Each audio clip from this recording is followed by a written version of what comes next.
What's up, guys? All right, sorry this is not going to be an in-detailed installation. Very little time left on my phone to record. I got to delete a bunch of stuff and I don't know what to delete. Anyways, I'm doing a strut on a 99 Toyota Corolla, and I'm just going to show you really fast basically what you're going to go through.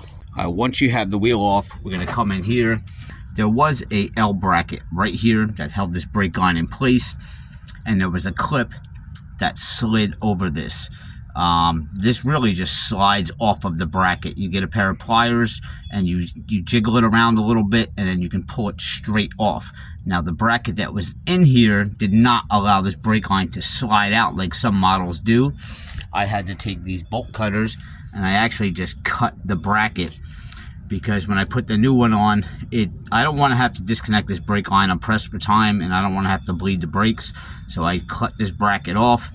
On the new shock, I am just going to take my grinder and cut a slit so that I can slide it back in. You're going to need to disconnect here. This is a 9/16, or you could just do it right here. There is an Allen key in the center if you look. Sometimes you got to hold a wrench here, put your Allen key in the center, and loosen it that way. A lot of times this rusts up.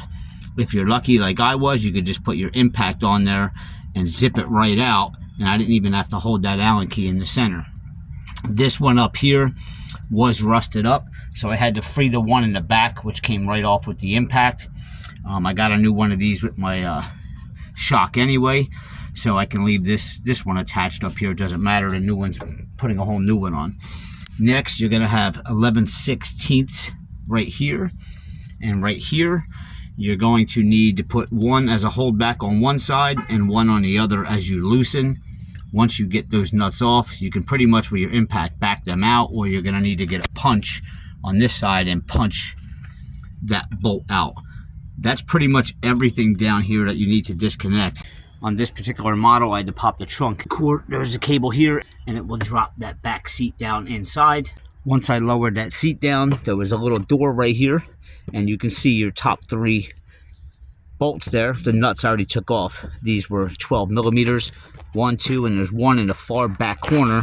It's a little tricky to get to, but if you got a low profile socket, you'll be okay getting that out. Now I'm going to go ahead and finish taking all the bolts off that I had loosened down here already, and then I'll show you how to pull that shock out. Got those two 11/16 off. You can see sometimes they will just slide out.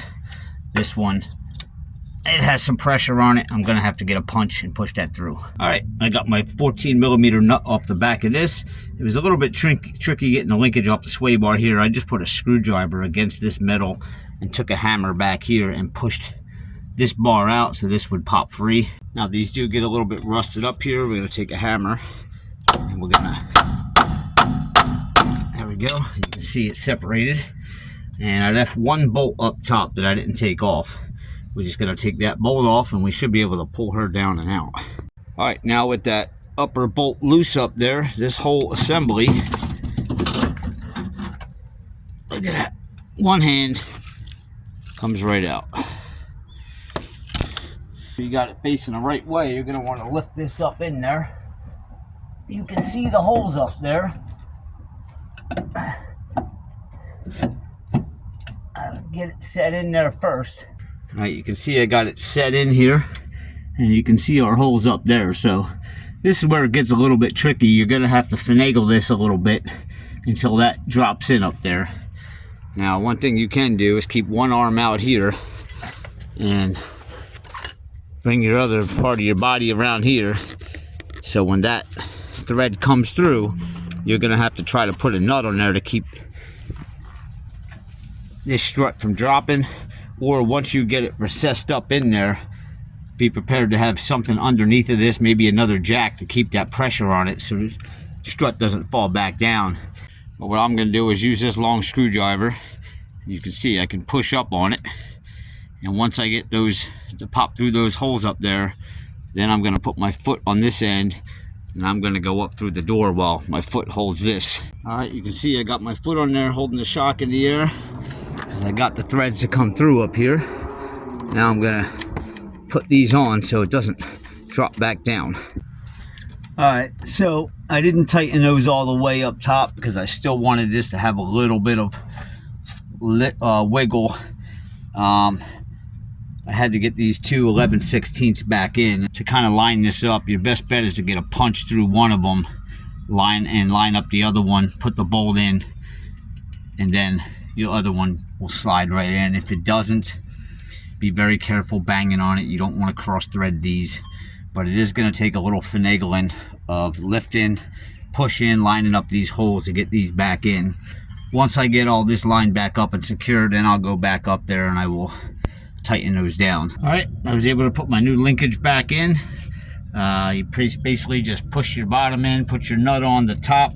You're gonna have to like finagle with this, move things up and down until that eventually pops in there. But that wasn't too hard. That went on rather easy. All right, so I'm ready to just bolt these nuts back up here. And then I should have did this while it was off, but I'm gonna snip a hole here to slide that brake line back in and put my clip back on. And then I'm gonna go up there and finish tightening those nuts up.